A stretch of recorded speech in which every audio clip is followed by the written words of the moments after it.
The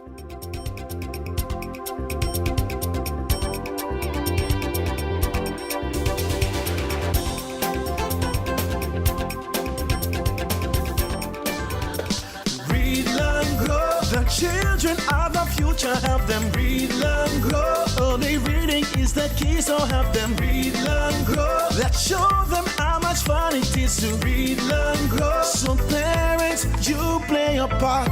First and foremost, reading from so young is advantageous. Link with the teachers, working hand in hand is a must. Just 10 minutes of your child reading to you is a plus. Get fun books, make reading priority. When children read, they are able to learn.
Good evening and welcome to this week's edition of Roundtable Talk. Let me apologize for our very late start this evening, which was due to circumstances beyond our control.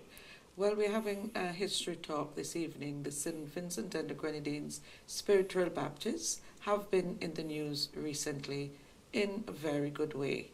To talk about all of this and the emergence and survival of the movement here in St Vincent and the Grenadines, we have our four leading historians, all of whom are working on the National History Project here in St Vincent and the Grenadines.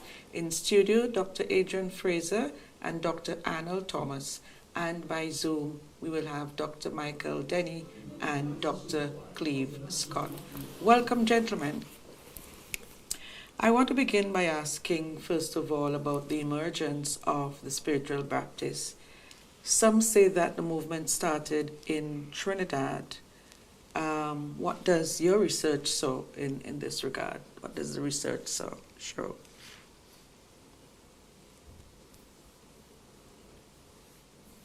Dr. Fraser? You want any one of us? Anybody. Well, Cleve. the answer is pretty clear-cut. The kind of work that Dr. Scott has done and the evidence that he has produced demonstrates beyond any doubt whatsoever that the Spiritual Baptist as a specific religious entity emerged in St. Vincent at a particular time and with a set of characteristics that defined it as a Vincentian creation. And from St. Vincent, it would then migrate to Trinidad and other parts of the Caribbean. But there is no doubt that if we're asking as to whether this specific faith is a Vincentian product, the answer is 100%. So, Dr. Scott, what does your research show exactly? Well, the enslaved Something people, is on. the Okay, we enslaved seem to be people having a sing. sound issue with Dr. Scott. I'm not hearing you at all. Can you try again? Okay. You not hear me? You hear me now? Is that better? That's better. We are hearing you now. Yeah. Yeah, the enslaved people during the early 19th century.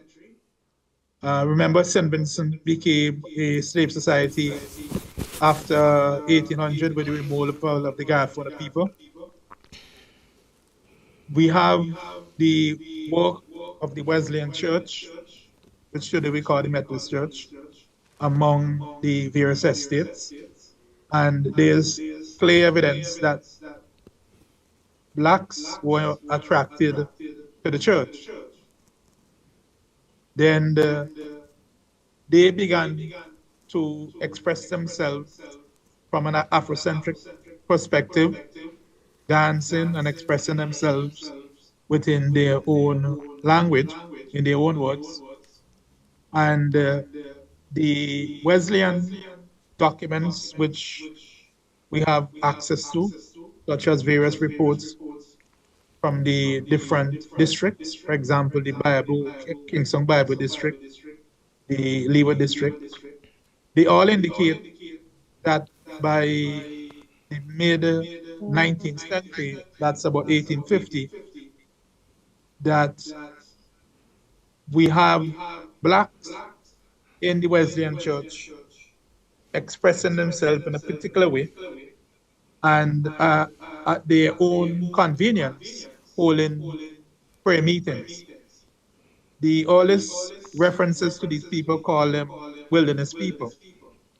But we later know that these people were also referred to the Shakers, and today we call them spiritual Baptists. So between, let's say, 1800 and 1850, blacks expressed themselves freely within the Wesleyan Church. But around 1850, we have a change in the leadership of the Wesleyan Church, where we have the departure of Fiddler, William Fiddler, who had been in St. Vincent intermittently since the period of enslavement. So with the change in the church leadership, we have the leadership indicating that this form of celebration, this form of worship was unwelcome. And so he threw several hundred persons out of the church around that time. And this continued for the next decade or so. So having been expelled from the church, they continue to worship by themselves. And this is the origin of the spiritual Baptists. I just want to deal with the Trinidad situation. Now, when you read people from Trinidad speaking about the movement, first of all, some of them claim that the spiritual Baptist is a faith, not a religion. And around the time when the Shakers were started in St. Vincent, you had a group in Trinidad called the Shouters. So when we passed our first ordinance in 1912, Shouters were already in Trinidad. Now, there are a number of possibilities. One is that shortly after emancipation, you had a migration of people from St. Vincent to Trinidad going through the Grenadines. So some of them might have been part of that. But there seems to be no doubt that the Shouters existed. Where the mistake came is that when the Attorney General was raising the motion in Trinidad, he said that these people were thrown out of St. Vincent's laws passed and they came down to Trinidad. And that was just an excuse because people said the Shouters had existed before. Now, well, Cleve was making the point, but I also feel that, the laborers, the slaves, had a long relationship with the Methodist Church. During slavery, in fact, Fiddler, who he mentioned, spoke highly of the way these people dealt with their religion, the songs they sung, and the way they emotionally attached to it.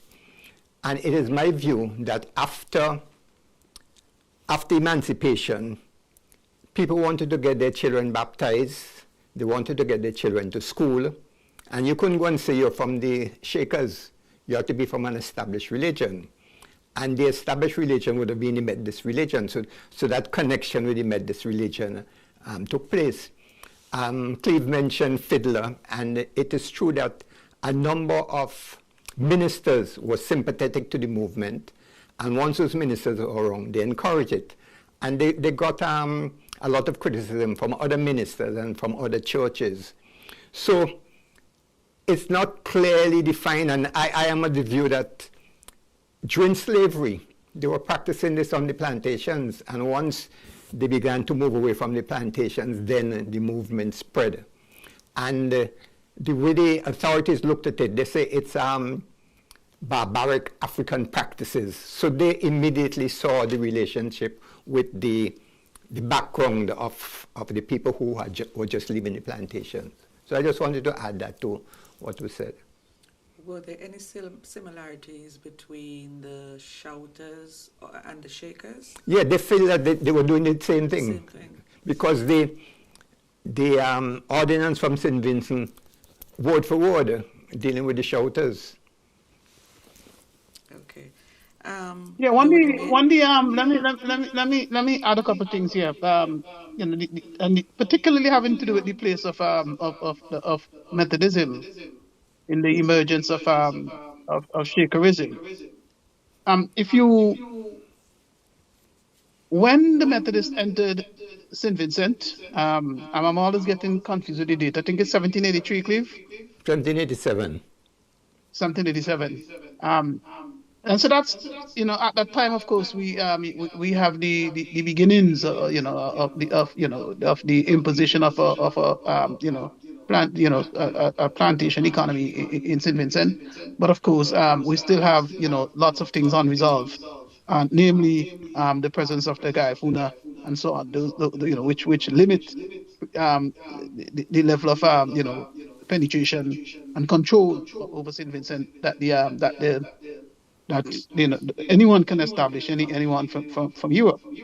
But by 1817, the guy Funa have been banished from St Vincent, lost in war, and so on.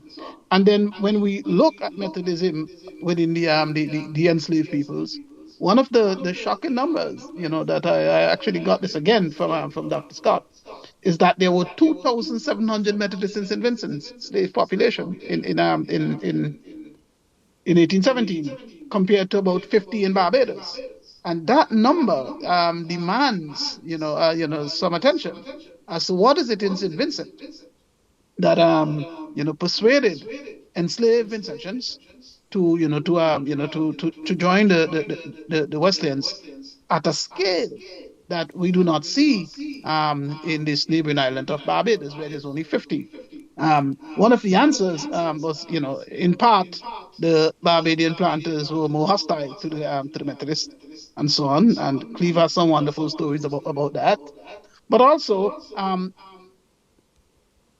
what it indicated is that for enslaved Vincentians, there was something about the practice of Methodism in St Vincent which persuaded them to join the church.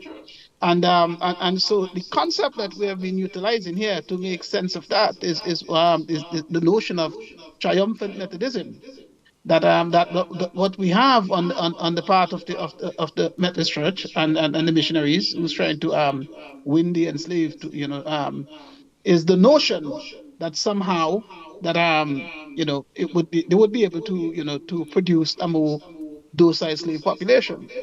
But in fact, when you look at Fiddler, who both Cleve and Adrian have mentioned, Fiddler is really useful because he has detailed information on these practices, on the forms of worship, and so on.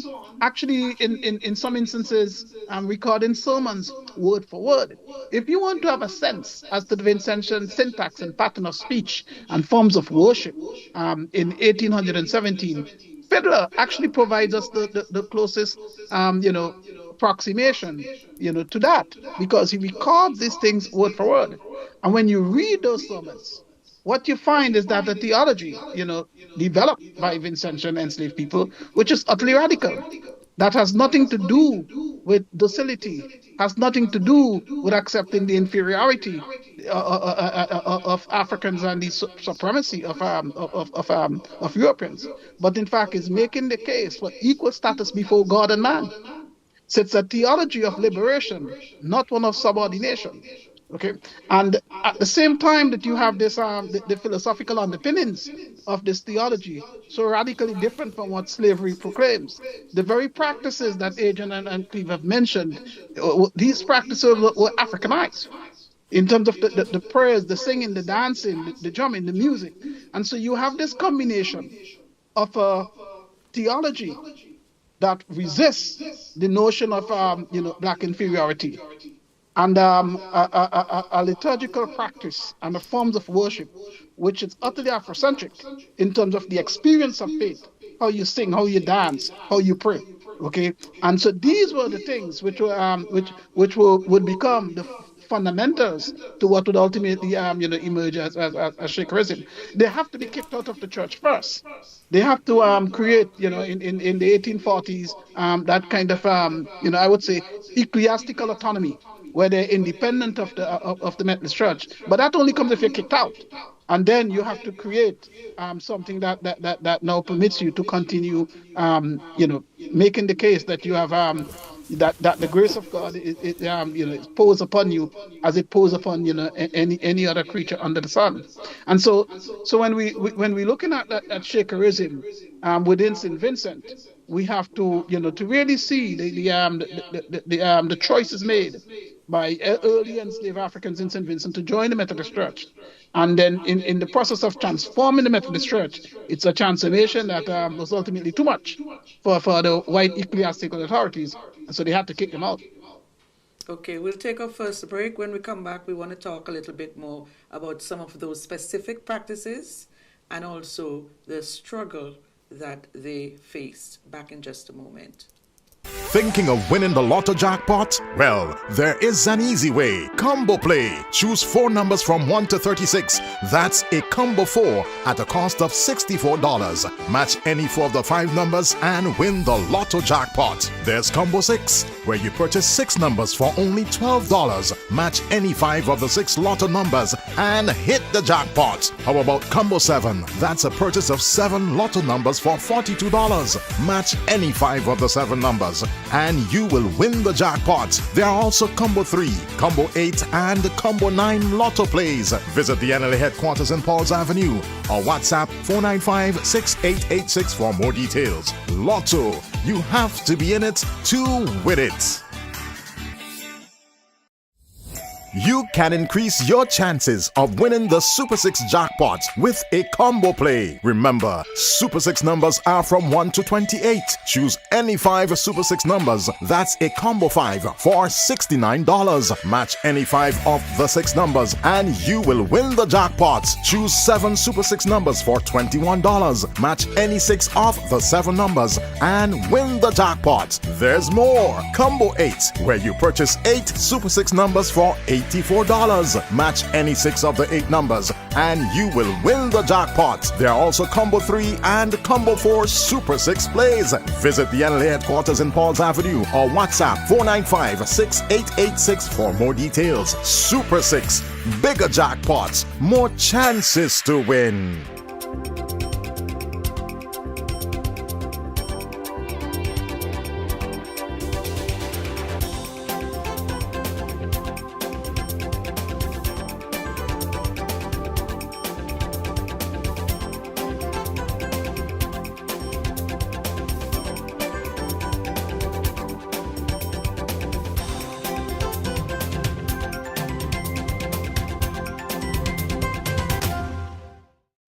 Welcome back. Dr. Scott, are you au fait with some of those practices that make the Shakers so unique and different? Yeah, we have the testimonies from a variety of eyewitnesses and assessments done by anthropologists. We have colonial correspondence from the late 19th century And two of the most impactful ones would be one by a doctor, Branch, a young doctor from Britain, who was working at the Colonial Hospital, which we now call the Milton Cater Memorial Hospital.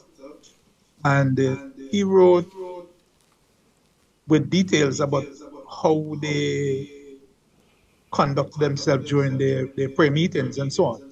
Now, the first thing I will draw attention to is the use of the term converted. And there are scholars who are convinced that this term converted originated from the first use by Cook of the Wesleyan Church, who visited St Vincent around 1790 or so, even before the Garfield were removed. And in his text, he referred to persons who had become Methodists as they converted. And in other writings, so to be converted means that you have gone through a process. You have actually decided, as we say today, to accept Christ as your Savior. Then the liturgy, the hymns that they sing and still sing today, a number of them came from the Wesleyan Methodist hymn book, the scripture readings, the format of the service. Now, they are, in fact, elements now that have African connections, like the symbolisms that they use, the use of plants, the use of plants, for example, and different flowers. All of these have African connections.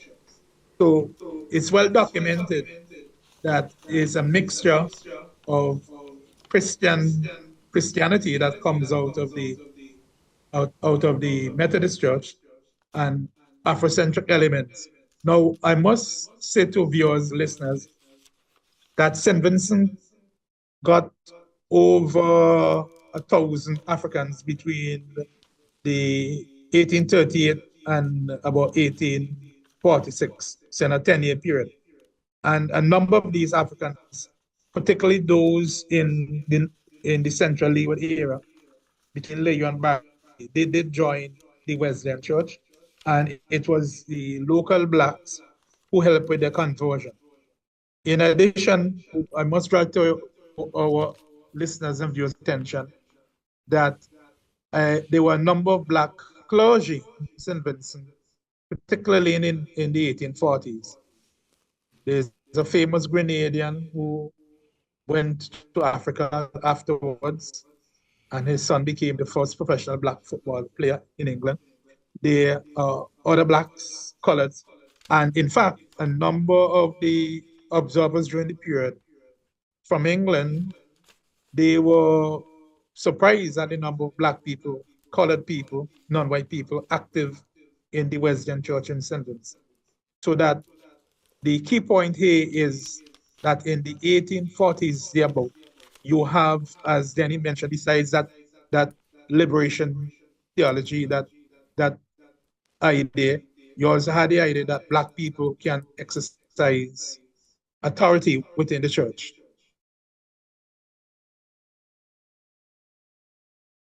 Okay. Tell us about some of the struggles that they undergo in their attempts to practice their religion. What were some of the struggles they faced? I think, well, I don't know if you want to come in. No, it's okay. Go ahead. First of all, we have to be careful about the issue of Barbados. Barbados became settled in the 1620s. The Anglican Church was well established. St. Vincent, the Methodist Church came in 1787. The Anglican Church would have been here in the 1760s.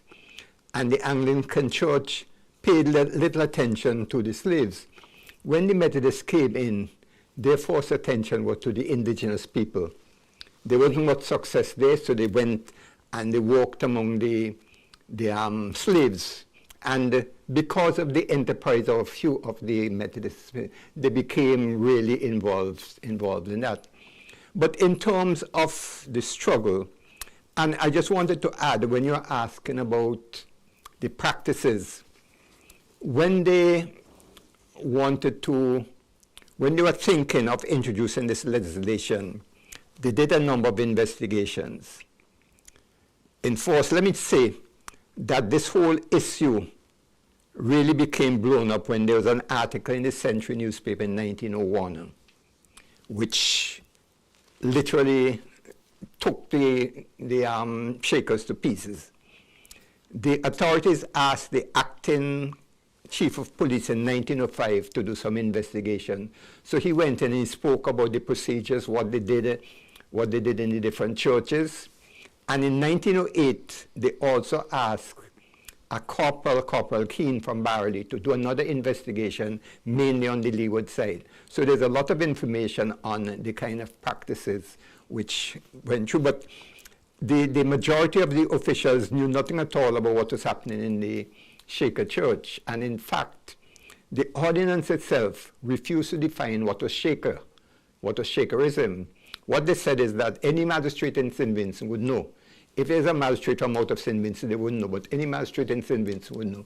And when McIntosh was fired, he said, you haven't even defined the thing. And what they started doing at that point was changing the name, because they say, this is against Shakerism, so we have this, and so a number of names came in. So, but the thing started with this article in 1901, and then the churches, the press came out strongly in support of legislation. And this legislation did not come until 1912. But during that time, they were preparing. In fact, the Shakers themselves knew what was going on. So in 1908 or 09, there was a gentleman called Rodney Allen from the New Adelphi land settlement scheme, who wanted to test them. So he applied to put a prayer house on his allotment, just because the word among the Shaker was that they were going to ban the religion. So that was one way of testing it. But that article in 1901 and the investigation they did eventually led to the ordinance in 1912, and then things took off from there. What was it about Methodism that attracted or drew the slaves to this religion, eventually resulting in their creating their own? Well, I had mentioned before that there were some ministers who, well, in fact, one of them said he came from England with all these ideas. And when you listen to the slaves, they were meeting the reality. And some of them were very sympathetic and allowed certain things to continue. So that I think at that stage, the former slaves by then became not only familiar, but they realized that they were getting some space within the Methodist Church. Then there was a minister who came in, and then he threw all of that out by banishing people from the Methodist Church. So there are a number of issues really at play at this particular stage. Well, a lot of obstacles seem to have been placed in their way to prevent the religion from flourishing or from growing. But eventually they did rise. What were some of the things that they did that resulted in their being able to survive and exist up to today? Good. I think that one of the things you have to look at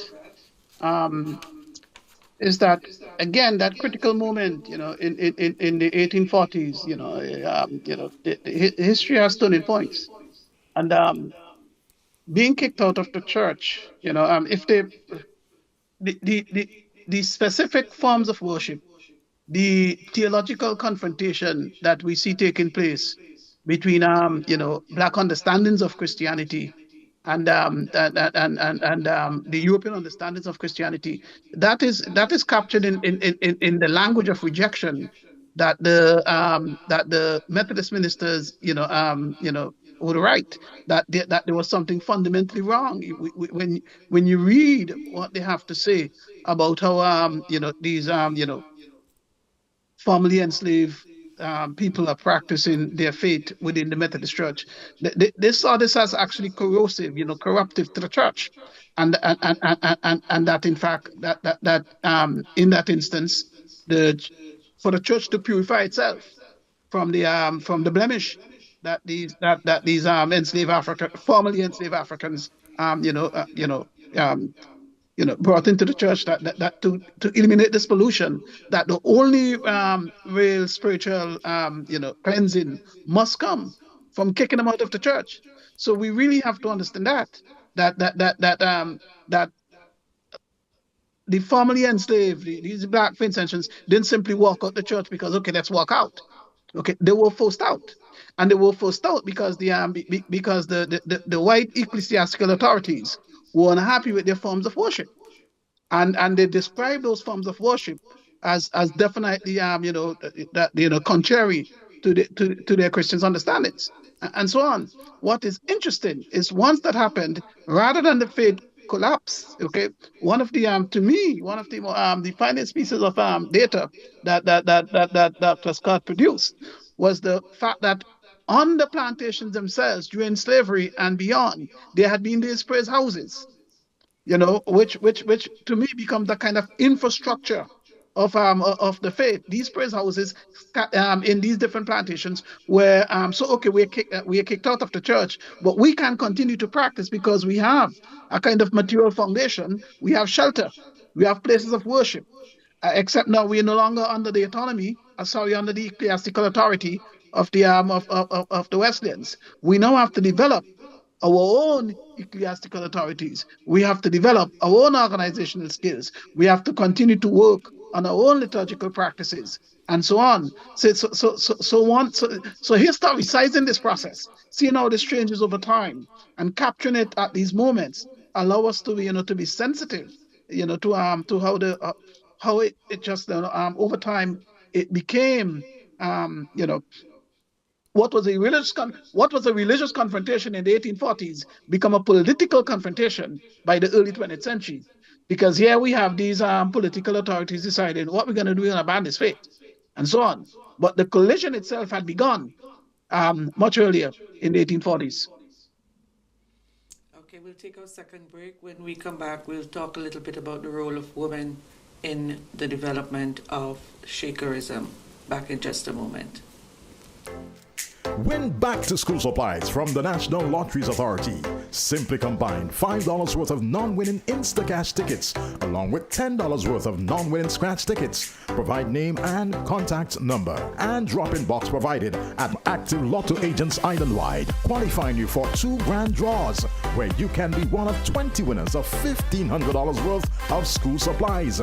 First draw August 30th and the second on September 13th. Get your Instacash and scratch tickets and win back to school supplies from the National Lotteries Authority. Any terms and conditions apply. Now available from all Lotto agents, Gold Mine, a new $2 Instacash game with a top prize of $3,000. Gold Mine, so easy to play. If your numbers equals the bars of gold numbers in the same group, win the prize shown. You can win up to 3 times. Get your Gold Mine Instacash tickets where there's no waiting for a draw and you can win on the spot. Gold Mine, another easy to win Instacash game from the National Lotteries Authority.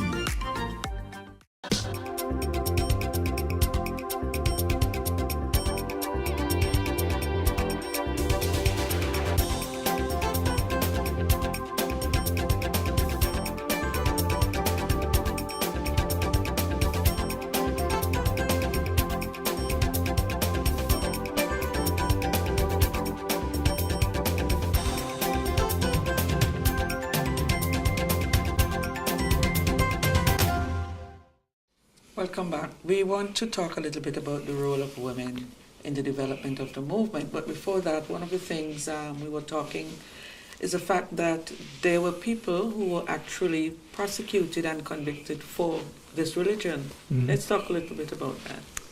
In 1913, which was the year after the ordinance, at least I think about 5 persons in Kittels were arrested and convicted. In 1920, there were 9. In 1921, 19. In 1923, 23. In 1925, 10. In 1927, 22. There was none between 1924, 1924, 1929, and 1932.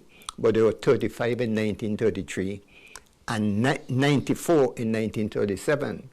Now, in 1940, this case was actually mentioned in the Legislative Council because the police invaded this lady's home and found her at her bedside praying with her sick husband. They arrested her and charged her.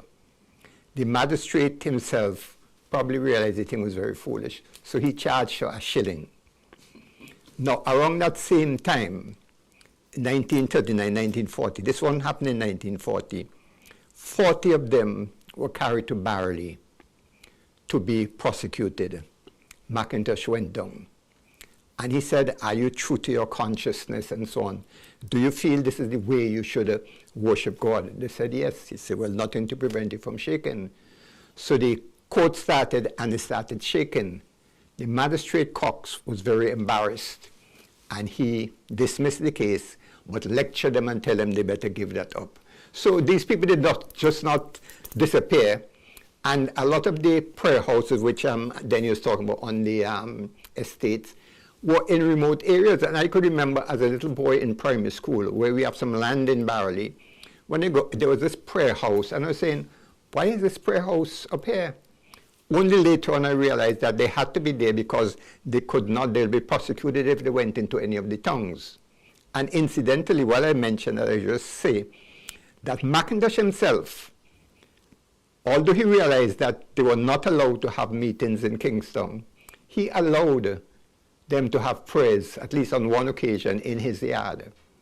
So there was really a long struggle which involved McIntosh and the Shakers themselves. I mean, some of them, at least I know one petition went to the king in about the 1920s. You know? Okay. So I just wanted to add that to what we're saying. Let's look a little bit about the role of women. What role did they play in the evolution of this religion? Is there any data or research on that? Well, from the very beginning, the creation that women played leading roles. In fact, we all know about the mothers in the church.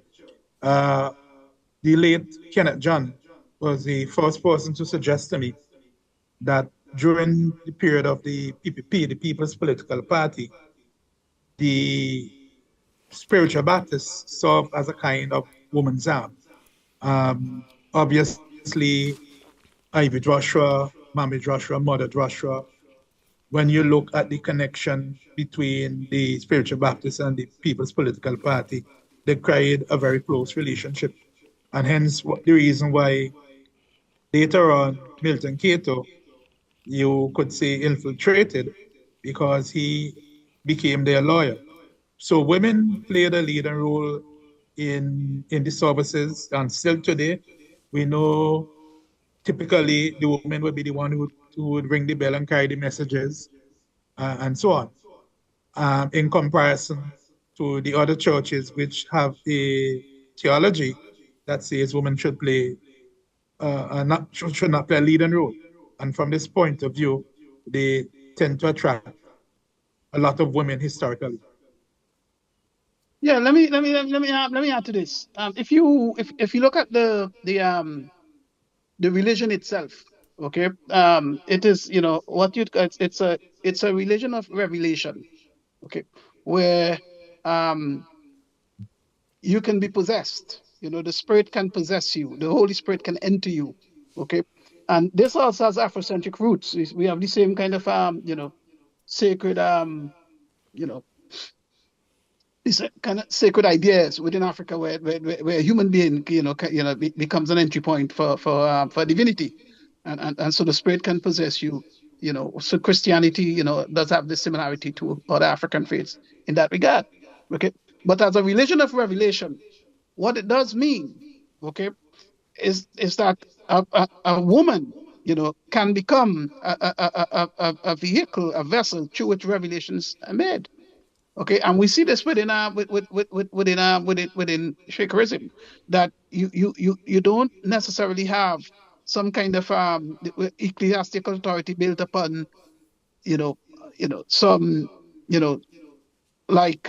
mandated, set of roles for men and women. what you have, your power, your hierarchy within the faith comes through revelation. That when you go on the morning ground and you come off of what they call the morning ground and you tell what that experience has been, this is what allows you to and allows your fellow worshippers, to recognize your place, your value, your worth within the church. And in that sense, you have a playing field that is open for women. Okay, it's just as Dr. Scott said, where women as mothers, women as nurses, women as leaders, women as and women as pointers. All these things become possible precisely because the means through which you acquire this power is through revelation, through possession, through going in the morning ground and having this personal experience. So you do not go to a seminary where you have to take a master's in theology, and learn how to become a reverend. That is not the way it works. It works instead through the actual act of faith, through the experience of worship, and that moment of revelation when you come off of the process of mourning, you unveil to your fellow worshippers what your experience has been, and that is makes women, equally, eligible as men for positions of power within the church. Is there any record of any particular geographical location being where you had high concentrations of Baptists?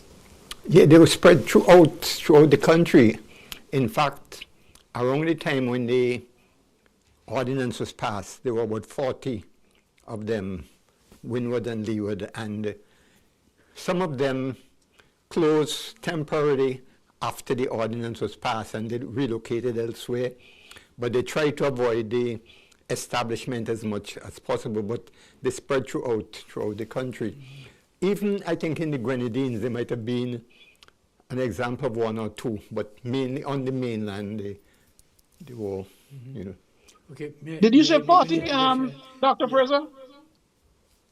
Was it 40 you mentioned? Yeah, around the time of just before the ordinance was passed. Yeah, so even now that information was given by one of either the acting chief of police or the police. They listed I have the names of all of the places and the persons who were in charge of them. And so that underlines the national breadth of the church, because it's a large number even now. Yeah, because it spread from the windwards to the leeward. Yeah. Oh, okay. One of the things I picked up a long time ago was that Shakerism actually started in Calder, which is my village. Mm-hmm, yeah, and I think it's written somewhere too.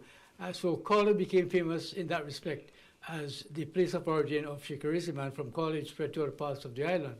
And when I'm from Calder too, I can tell you when I was growing up in Calder back in the 1950s, I recall very well a couple of families of Indian origin who were also involved, who became converted, as we call them, right?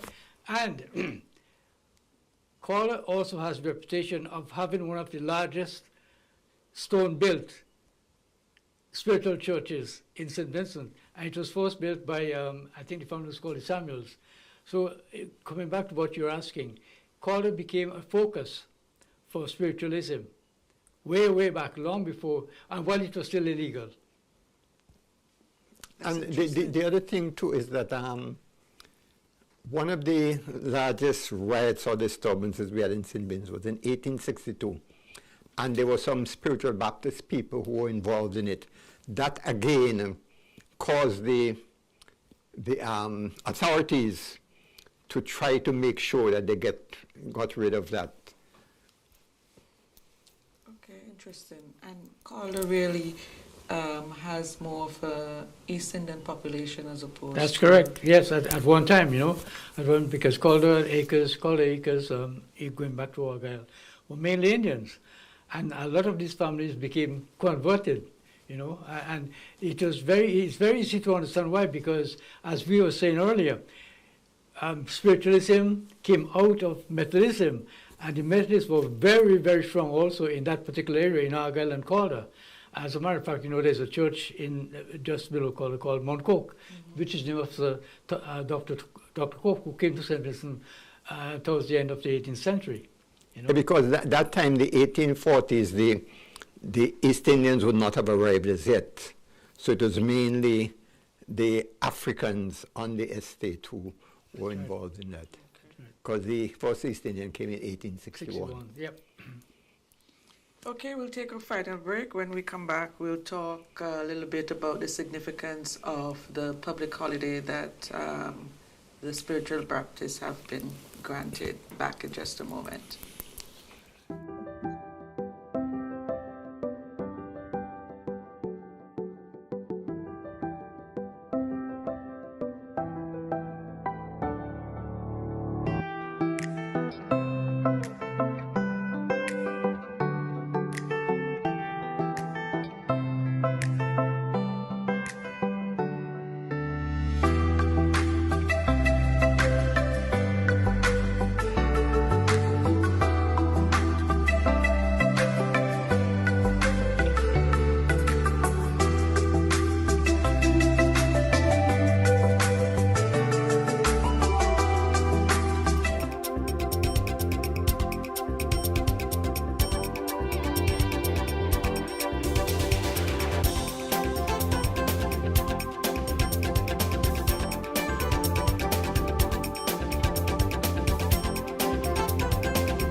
That the Parliament recently authorized an official holiday in honor of the spiritual Baptists. How significant is this? And I'd like to hear from everybody on this.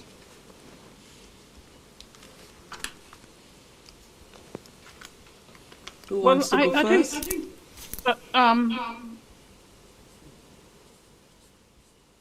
I think there are two thoughts that flash in my head. First, we have, from a national kind of perspective, that we are recognizing that there's a faith in St. Vincent, which is indigenous to St. Vincent. And so there's a fundamental respect that we that we have to give to our own experience as a people. And so it seems to me that that on that kind of level, that this is a good thing in and of itself. Okay. Secondly, the second point I'd make here is that given the history which we're reflecting on here, that this was once a faith that had been not marginal to St. Vincent. It was always at least from the 19th century, something which was deeply embedded within the Vincentian consciousness, but which had been criminalized.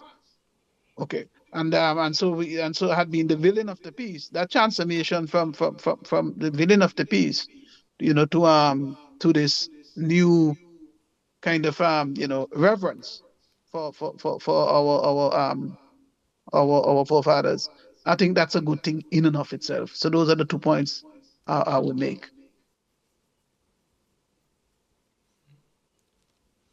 Well, I think the government should be commended for this, and it's certainly a historical moment in our country, because for years and years and years, a lot of people have been looking down at converted or spiritual Baptists, or whatever we call them.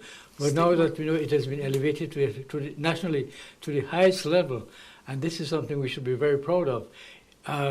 We are proud of a religion that started in St. Vincent, and now it's been officially recognized, and I'm sure it will be recognized internationally somewhere. This, we can say proudly that we as Vincentians started Shakerism, and we're very proud of it, and now we have a day which is devoted to Shakerism. That's my take on it. To me, it's a sort of reparation. It's an indigenous religion. These people have suffered persecution for quite a number of years, and they should be honored. My only problem with the holiday is that we need at some point to begin to look at how we assess holidays, because there are a number of things happening.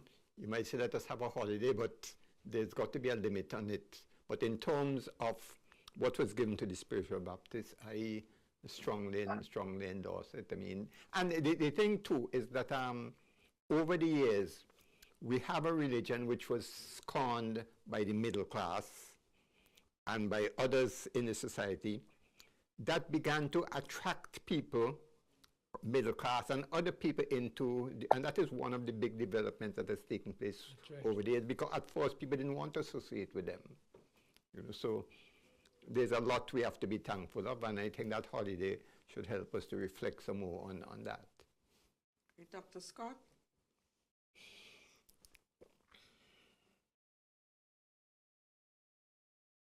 Dr. Scott, you there?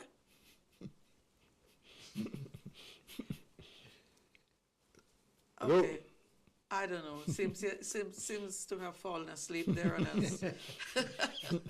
What's going on? Okay, let's talk now a bit about, so a lot of this history, the history of the Spiritual Baptist movement will be put into the National History Project, right? Definitely. Let's talk about the National History Project itself.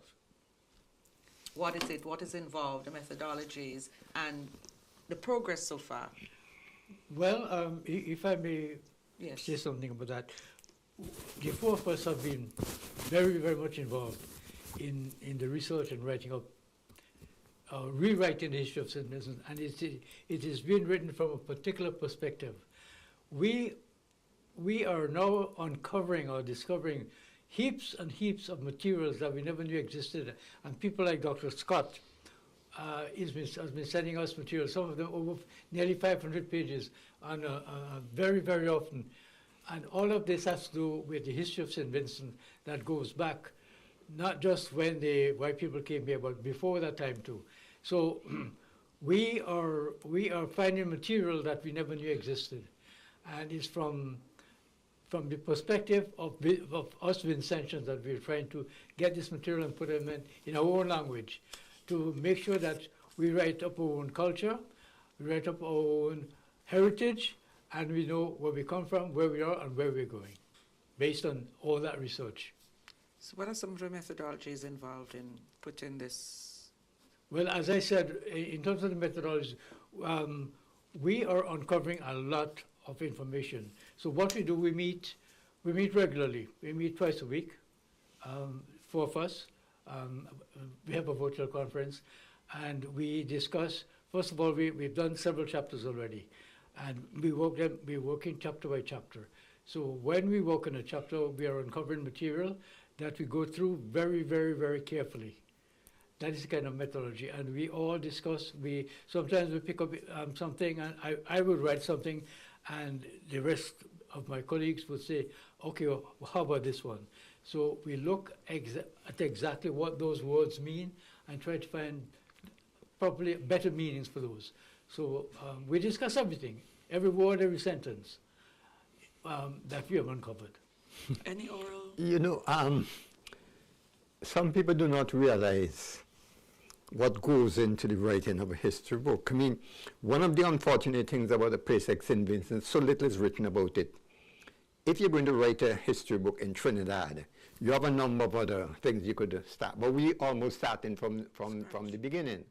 And there are people, even in big societies, who have been working on a history topic or something for 8 years, you know, so it's not an easy thing. And we come up with a number of things which we have never seen before. But fortunately for us now, because of the technology, we are able to access some of those. Before that, we would have had to go to England and go through the archives and so on. So it is a time-consuming thing, and because there are four of us, you know, we go through everything, because we have different opinions on things, but we try to work with what we have and see if we could come to a consensus on particular ones. Okay. Yeah, I would say that we have a governing intellectual posture, and that really has to do with what is it that is unique to St. Vincent. So we want, you know, because the Vincentian story is one of, you know, one story within the broader Caribbean. So what we want to do as we tell this this story within the context of Caribbean historiography is to find the Vincentian voice. find that element of the Vincentian experience that allows us to and so this conversation on Shakerism is a powerful demonstration of that posture, because what were able to discover is that Shakerism emerged out of St Vincent. And we can speak as to the process within which emerged the